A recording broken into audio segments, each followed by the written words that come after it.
Aujourd'hui, Dominique Lamontagne, artisan fermier et auteur de plusieurs livres sur le sujet de la paysannerie, nous présente sa chèvrerie ainsi que la gestion de la chèvre en hiver. Bien alors, bienvenue encore une fois à la ferme impossible. Là, aujourd'hui, on va parler de la chèvrerie d'hiver. Alors, l'hiver, les chèvres, comme les humains, sont un peu plus cloîtrés.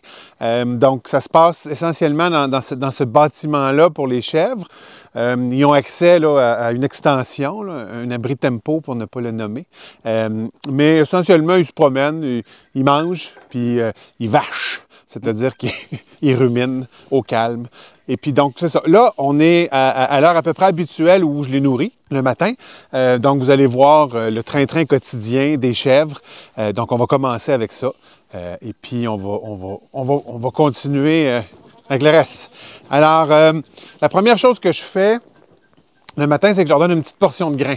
Donc, les chèvres, il faut qu'ils mangent une certaine quantité de matière sèche par jour. Ça dépend de leur poids. Ça dépend aussi de leur état, c'est-à-dire est-ce que c'est une chèvre en maintien, en accouplement, en gestation ou en lactation. Donc, j'utilise, moi, des abacs, des tableaux qui ont été produits par la USDA, c'est pour les programmes d'agriculture organique bio, c'est-à-dire aux États-Unis. Et puis, c'est des tableaux qui, en fonction du poids de l'animal puis de son état, suggèrent combien de matière sèche il faut manger par jour. Quand les animaux mangent au pâturage, il faut comprendre que dans l'herbe, il n'y a pas beaucoup tant de ça que matière sèche. On parle d'à peu près 20 % de matière sèche dans l'herbe de pâturage, alors que du foin, quand il est sec, d'où l'importance de peut-être mesurer ça, ou en tout cas d'avoir l'assurance de votre fournisseur de foin qui est sec. Ça, c'est quand le monde achète du foin, ils veulent du foin sec. On est à peu près à 80 % de matière sèche dans un foin sec et puis un peu plus dans la moulée. Donc, en faisant de la somme de ces matières sèches-là, on arrive à trouver le régime idéal pour... là, dans ce cas-ci, on a 2 chèvres en gestation qui sont en fin de gestation. Donc, ils vont accoucher d'une semaine à l'autre. Puis, on a un jeune bouc qui a 1 an. Le bouc, il pèse environ 50 kg et puis les chèvres pèsent environ 80 kg. Donc, ils sont à 15 kg du 65 kg habituel parce que, comme il disait dans le temps, sont pleines. Alors, on ne sait pas s'il y a 1, 2 ou 3 chevreaux. On prend le poids. Vous prenez le poids réel de l'animal, puis là, avec ça, en même temps, on ne se fend pas les cheveux en 4. On a des idées là, de combien ils peuvent manger. Donc, on y va comme ça. Alors, la première étape, comme je vous disais, c'est de leur donner leur moulée. Vous allez voir, ils sont habitués, ils l'attendent. J'en donne pas beaucoup. J'en donne 230, 250 grammes à ce point-ci. Quand on va être en mode traite, comme on dit, l'été, là, ils vont en manger plus, les chèvres, mais on essaie de donner le moins de moulée possible parce que ce sont des ruminants, ils sont supposés manger de l'herbe, puis la moulée, c'est une petite gâterie. Alors ici, on a la moulée. Donc, j'en donne, c'est ça à peu près, 250-300 grammes. Tout le monde en a la même quantité. C'est plus simple. Ça, c'est le bouc. Chiole. Alors, le bouc va avoir sa portion, comme d'habitude, dehors. L'autre en dedans. Puis l'autre, elle va aller sur la table de traite, comme elle fait tout le temps.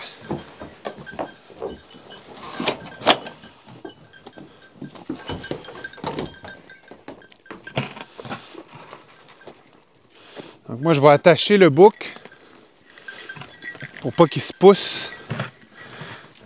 Quand il a fini de manger son grain, je veux pas qu'il aille voler celui des autres. Alors, je l'attache après la chèvrerie. Donc ici, pendant que la chèvre mange son grain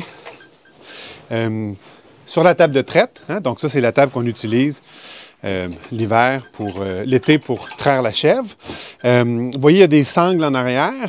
Quand il y a beaucoup de mouches noires, qu'on a du lait, on va des fois, comme ça, là, attacher la patte pour éviter qu'en se grattant ou en chassant les mouches, la patte tombe dans le lait. Mais essentiellement, on travaille souvent là, sans les sangles. Mais un outil de contention qui peut être pratique, surtout par exemple si on va faire une prise de sang. On fait une prise de sang une fois par année pour faire un test de gestation. DG29, vous envoyez l'échantillon de sang. Quelques semaines après, vous renvoie un test négatif-positif. C'est super abordable. C'est pratique parce que c'est le fun de savoir quand ils sont enceintes, surtout que à une certaine époque, ce qu'on faisait, qu'on fait encore, mais je suis encore en expérimentation.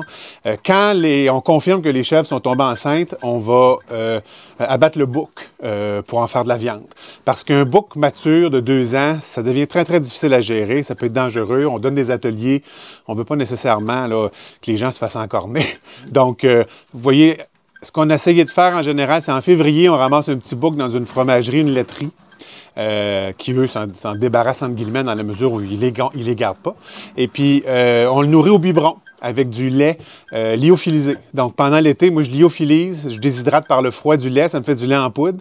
Puis là, on est capable de nourrir le chevreau au lait maison. Et puis là, il est assez vieux, rendu à l'automne, pour s'accoupler avec les chèvres. Et puis, quand le test confirme que les chèvres sont en gestation, bien là, on abat le bouc. Ça, c'est la technique la plus...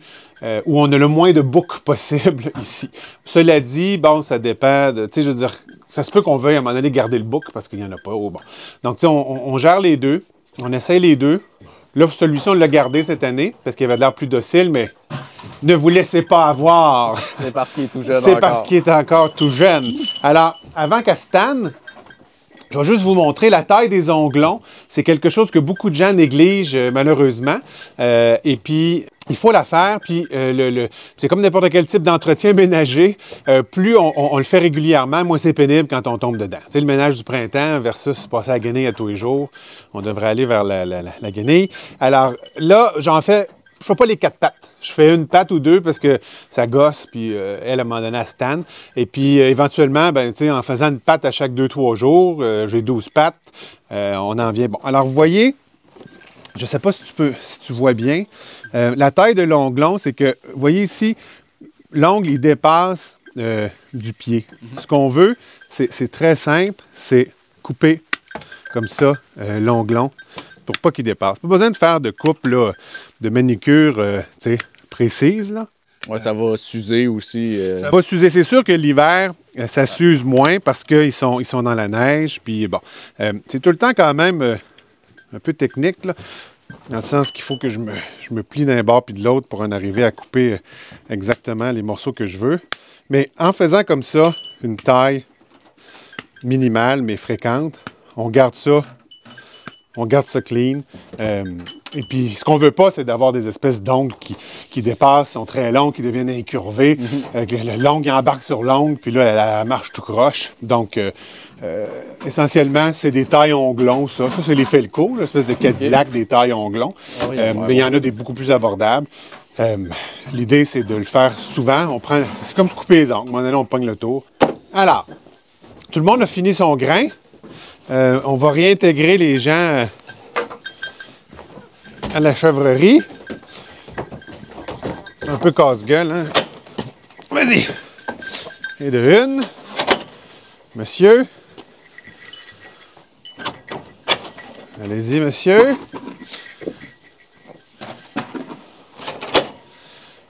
Alors, c'est fini pour le grain.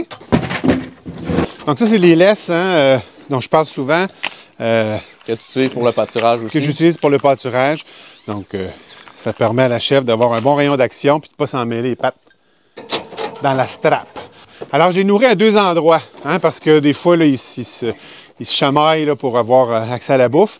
J'ai une mangeoire accrochée après le treillis métallique de ce côté-là, puis j'ai un filet à foin. Alors, il y a des gens qui sont anti-filet à foin. C'est les propriétaires de chevaux, surtout, qui les utilisent pour ralentir les ardeurs du cheval pendant qu'il mange. Moi, je trouve que ça marche très, très bien. Ils ne se sont jamais enfirlicotés là-dedans. Vous remarquerez que toutes nos chèvres, évidemment, ont leurs cornes. On ne décorne pas. Les chèvres, comme les boucs, ont des cornes. Donc, on laisse ça comme ça. Quantité de matière sèche, de foin. Quantité de matière sèche. Chèvre de 80 kg, bouc de 50 kg. Étant donné le stade de gestation, on est à peu près à 2 kg pour les mères, puis 1 kg pour le bouc, ce qui fait 5 kg. Fait que je mets 2,5 kg ici, 2,5 kg dans le filet. Ils se partagent ça. Leur moulé, c'est un peu en bonus. Hein, c'est de la matière sèche bonus qu'ils ont, mais il n'y en a pas beaucoup. Ils ont ce que vous avez vu qu'ils ont eu. Donc, ce côté-ci de la chèvrerie, c'est ce que j'appelle la tasserie. C'est là où il y a le foin. OK. À l'époque, t'as une porte coulissante aussi qui... C'est ça, là, qui est un peu sur le camp, mais ouais. C'est parce que j'ai mis j'ai mis des sacs remplis de cendres pour faire le savon à lessive. Je l'ai entreposé là. Fait que là, il accote sur la porte. Mais essentiellement, c'est un endroit qui est sombre. Hein, c'est ça qu'on veut. On veut pas que la lumière rentre. Il appelait ça une tasserie à l'époque parce qu'il tassait le foin dedans. Moi, je mets des bottes. Donc, j'achète 80 bottes de foin, mais d'un producteur qui me fait des bottes à 21-22 kilos de foin sec. Ce qui est vraiment le gros luxe. On les paye.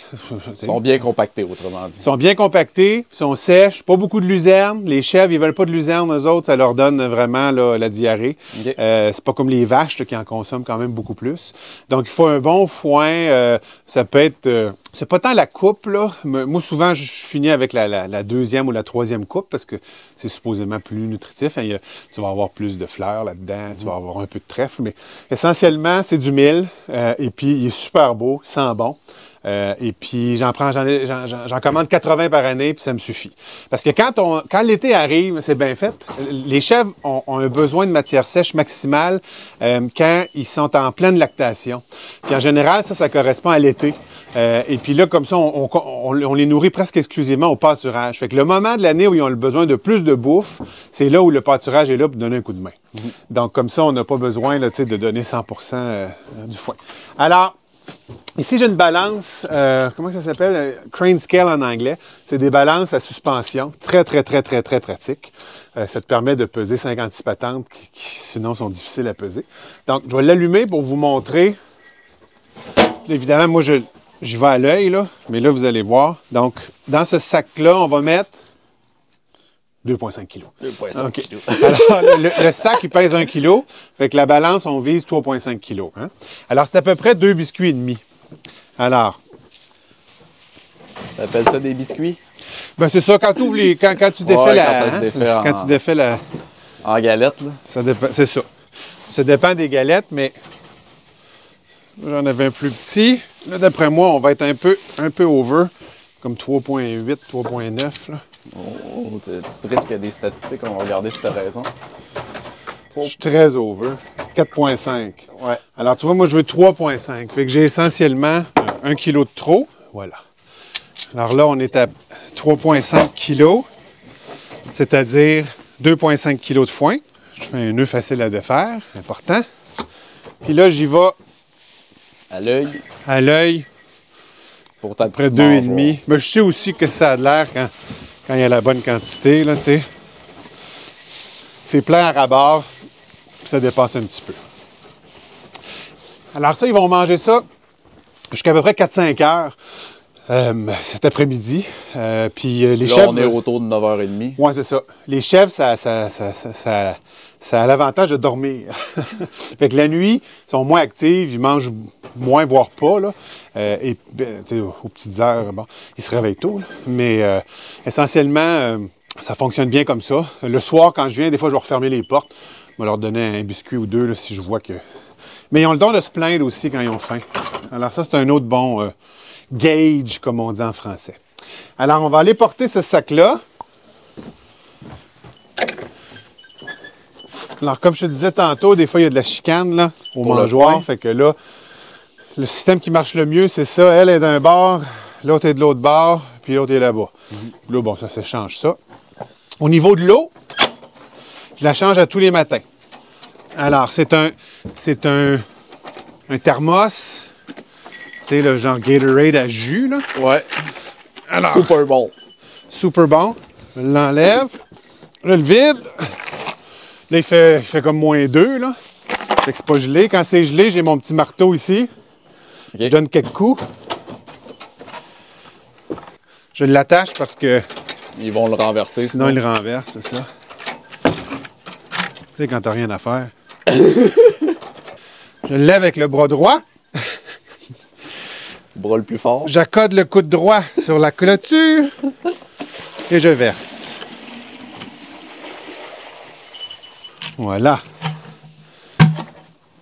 Là, je m'enferme avec elle pour te parler un peu. Ici, c'est une litière accumulée. Hein? Donc, vous voyez les parois tout autour. C'est le niveau maximal auquel l'herbe va monter. Là. Si tu regardes ici, tu vois là, un peu où on est rendu. Je te dirais que ça, c'est plus bas vers la sortie, puis c'est plus haut vers l'arrière. Ouais. Hein? Donc, la litière accumulée, quand l'été arrive, j'enlève les 2 portes. Ils sont juste vissés là avec 2-3 tire-fonds qui s'enlèvent bien. Fait que je suis capable d'enlever ça. Puis, vous voyez ici, il y a des chaînes. Ces chaînes-là, là, ils s'en vont jusqu'en arrière. Au bout, il y a des crochets qui sont installés comme ça, 1, 2, 3. Ils sont reliés les 3 ensemble avec un 2x4 pour qu'ils restent verticales au début, sinon les chèvres les sacs à terre à tout bout de champ. Au printemps, j'enlève mon devant, j'attache les chaînes après mon tracteur, puis je tire. Donc, toute la galette qui a été accumulée, compactée pendant l'été, se retrouve en avant, cassée, puis ça fait une espèce d'amoncellement plus ou moins lousse, qui est facile à transvider à la fourche dans le boquette de mon tracteur. Puis là, je m'en vais domper tout ça dans des grands réservoirs vrac coupés, comme vous avez vu pour les poules d'hiver. Je trouve ça pratique parce que je suis capable de gérer après ça mes grands réservoirs vrac pleins de fumier avec les fourches de mon tracteur. Faire culbuter ça, ça va mieux. Alors ça, c'est le secret du vidage de la litière accumulée. Donc, à tous les jours, je mets la paille en arrière. Tant que les chèvres ne sont pas en train de manger de paille, c'est qu'ils ont assez de foin. Si jamais ils trouvent qu'ils n'ont pas assez de foin, ils vont commencer à gosser dans la paille. Alors, tu sais, je dis pas que c'est là parce que c'est pratique, là. Donc, moi, je fais livrer 40 balles de paille. Pour une saison, pour une année? Quand mon producteur vient, il m'amène 80 foins, 40 pailles. OK. Je te dirais que de ce temps-ci, ils se tiennent dans l'abri tempo parce qu'il est tellement enneigé qu'il est comme un igloo. Puis je pense qu'ils trouvent ça plus chaud quand il fait froid la nuit. Parce qu'il n'y a pas de chauffage ici. Hein? On fonctionne avec ça. Évidemment, la litière accumulée, c'était moyen isolant. Alors là, on a fait le tour pas mal, je pense, du train-train quotidien. Peut-être juste tes blocs de sel. Oui, j'ai 2 blocs de sel. Le vieux, je l'ai mis dans l'abreuvoir qui est en fonction l'été et pas l'hiver. Puis le nouveau, ben, je l'ai mis sur une petite table qui est là. Puis ici, il y a un bloc, un deck bloc qui me permet, si je veux, d'installer 2 clôtures à partir du mur là jusqu'au mur ici, quand on veut isoler quelqu'un. Pour une raison ou une autre. Peut-être quand il est avec un chevreau puis le bouc n'est pas fin, peut-être s'il y en a une qui est un peu qui n'est pas dans son assiette, mais bien franchement, encore une fois, comme avec la volaille, je ne suis pas très bon pour les pathologies parce qu'ils sont en de basse-cour parce que ça va tout le temps assez bien. Le pire qui va arriver, c'est qu'il y en a un qui va être allé tomber dans le grain, puis là, on la met comme au foin au foin sec puis à l'eau pendant 24 heures, puis est revenu. Donc, on n'a jamais eu de problème, à part peut-être des fois au bas des pattes, il y en a une qui avait comme des petites mites. Puis là, moi, j'ai fait une pommade de terre diatomée, puis de vaseline. Puis j'ai frotté avec ça. Donc ça asphyxie le parasite. Des fois, je vais mettre un petit peu aussi de backbone, qui est une espèce de vaseline de luxe, là, avec un peu d'alcool puis de trucs de ce genre-là, mais c'est resté externe, les problèmes qu'on a eu. Il n'y a jamais eu de problème interne. Alors, c'est à peu près ça pour ce bout-là. Là, je vais parler un petit peu de la chèvrerie en tant que telle. Donc, la chèvrerie est construite là, avec du bois lucillois. C'est une charpente bien ordinaire avec recouverte de planches. Le treillis métallique, j'adore ça. J'en utilise à toutes les sauces. Mais ce qui est le fun avec ça, c'est le treillis métallique qui est un petit peu plus de calibre, le plus gros calibre que vous pouvez acheter. Mais c'est quand même peut-être 10 $ pour une 4x8. Puis là, vous voyez, chaque bout de treillis, il est enfoncé dans mes madriers que j'ai troués avec une perceuse. C'est très, très solide. Ça me permet d'accrocher chercher des affaires après ça. La mangeoire, vous voyez, ils sont capables de manger à travers le treillis dans la boîte de bois. Cette chèvrerie-là, je suis content de ma décision de mettre des portes de garage. C'est très facile à ouvrir, à fermer. L'avantage, c'est que l'été, quand ils sont à peu près tout le temps ouvertes, le soleil qui rentre par le toit, que je vais vous présenter sous peu, est bloqué par la porte. Fait que la porte de garage ouverte agit comme une ombrière. Et puis c'est vraiment, tu sais, les portes l'hiver, là, la porte de garage, c'est la porte la plus facile à entretenir parce que y a pas, tu sais, la neige l'empêche pas d'ouvrir ou de fermer. C'est sûr que l'espèce de... Moi, j'appelle ça un bas-côté, mais c'est pas ça le bon terme, mais le fait que le toit dépasse, c'est un must, ça, en agriculture. Faut que tu dépasses beaucoup. Tous vos bâtiments, faites-les dépasser solides. Vous ne le regretterez jamais. Donc, cet endroit-ci demeure non enneigé. Puis quand il y a de la pluie, non pluvieux. Alors, tout ça pour dire que sur cette structure-là, j'ai installé tout autour le fameux polylock dont je vous parle à peu près à chaque épisode. Dont tu es amoureux. Je suis amoureux. Là-dessus, là, j'ai acheté un polyéthylène de serre parce qu'on est capable d'avoir toute la longueur. Le coupe-vapeur, le pare-vapeur dont je vous parle, là, qui a la même épaisseur, il tape à 20 pieds. Moi, ma chèvrerie, elle a 25 pieds de large. Fait qu'il a fallu que je prenne un morceau de polyéthylène de serre. Il est accroché tout le tour. Puis la beauté de ça, c'est le fameux déneigement éclair que ça permet. Donc la neige qui est tombée cette nuit va nous permettre de faire une démonstration. Checkez bien ça. Alors, balai.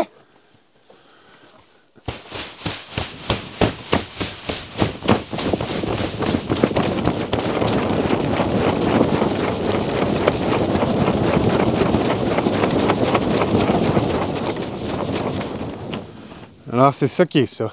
Ça a-tu marché? Il a resté une petite lague. Wow. Ah ouais, la slide du bord. Bon, cela dit, là, c'est spectaculaire à mort de même. Mais la minute que le soleil sort, ça glisse tout ça drop.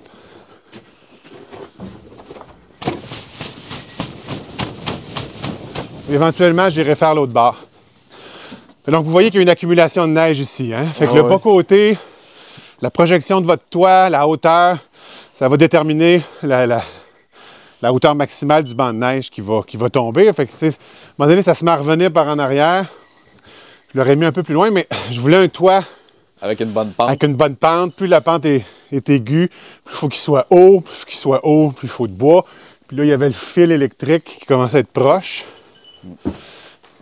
Donc, la chèvrerie est... Je dirais pas qu'elle est sur pilotis, là, mais elle est quand même surélevée de ça du sol. Donc, ça aide pour l'isolation. Donc, comme j'expliquais, ces chèvres-là vont chevrotter dans quelques semaines. Ils vont chevrotter à l'intérieur de leur chèvrerie. J'ai installé cet été une prise 30 ampères pour une chaufferette 240 volts, 220 volts, parce que des fois, il accouche puis il fait comme moins 32 ce soir-là. Là, ce qui arrive, c'est que si ils ne sont pas assez vite puis ils ont trop de chevreaux, ils ont de la difficulté à sécher les chevreaux avant que le bout des oreilles gèle. Puis bon, ce qui arrive quand le bout des oreilles gèle, c'est qu'il va éventuellement tomber.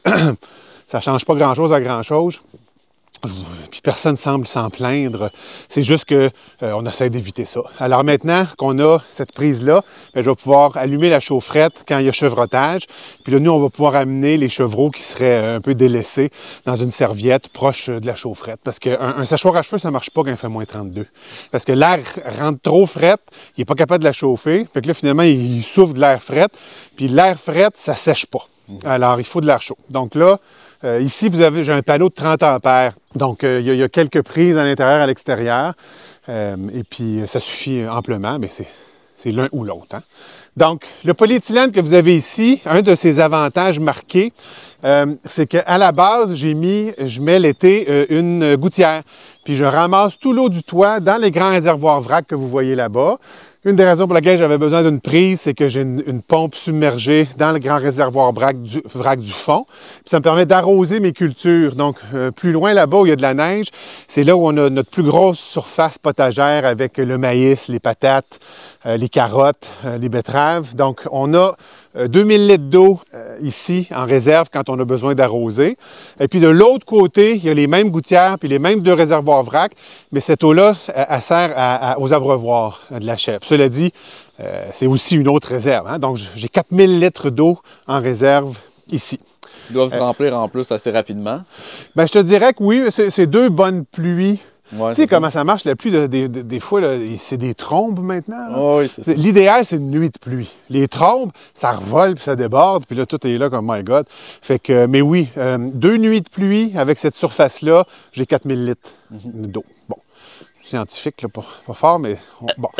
Estimation. Estimation. Alors, le secret de cet abri tempo-là, est très, très simple. Je dis que c'est un secret parce que j'en reviens pas que ça soit pas pratique commune au Québec avec les hivers qu'on a. Quand vous l'installez, vous doublez l'ossature. Fait que vous achetez le kit de base, puis vous commandez assez d'arches supplémentaires pour mettre un arche entre chaque arche. Donc, en doublant les arches, tu passes d'une espèce de vacherie qui est foire après deux chutes de neige mouillées à quelque chose qui ne bouge pas d'un pouce en le déneigeant pas de l'hiver. Cela dit, au milieu, j'ai un madrier qui supporte le centre de la patente pour s'assurer que, bon, puis on va quand même, on ne jouera pas avec le feu, là, on va quand même tirer la neige dessus, mais tu sais, quand l'hiver pogne, puis que là, tu es dépassé par les événements, il y a trop de neige, puis là, tu es sur le toit, puis tu es partout, puis tu te dis, my God, il y a des affaires qui ne se font pas déneiger, bien, ici, ce n'est un de ceux-là, puis il n'y a jamais eu de problème. La neige qui tombe sur le côté fait en sorte qu'on est quasiment dans un igloo. Les chèvres adorent ça. C'est bourré de paille là-dedans, parce qu'à chaque fois qu'ils y vont, ils ramènent avec elles de la paille. Donc souvent, ils vont choisir de chevrotter là-dedans. Vu que c'est une toile blanche, elle est translucide, donc l'été, la lumière rentre. C'est pour ça, d'ailleurs, que je voulais, moi, un toit en polyéthylène. C'est pas juste parce que je suis cheap, c'est parce que là, on parle de 300$ pour le toit, mais c'est parce que la lumière rentre. Puis moi, je le dis à chaque fois, le vent, la lumière, l'air, pour moi, l'absence de promiscuité, c'est les quatre éléments qui vous assurent d'avoir des animaux en santé, problème là, de ravageurs puis de tout ça, parce que la lumière rentre, c'est aéré. Donc, la lumière ici, elle rentre en quasi-permanence. Comme je vous dis, même si je ne fais pas mon spectacle de ballet, il y a tout le temps du soleil à un moment donné qui arrive, puis tout glisse. C'est très, très, très glissant, le polyéthylène.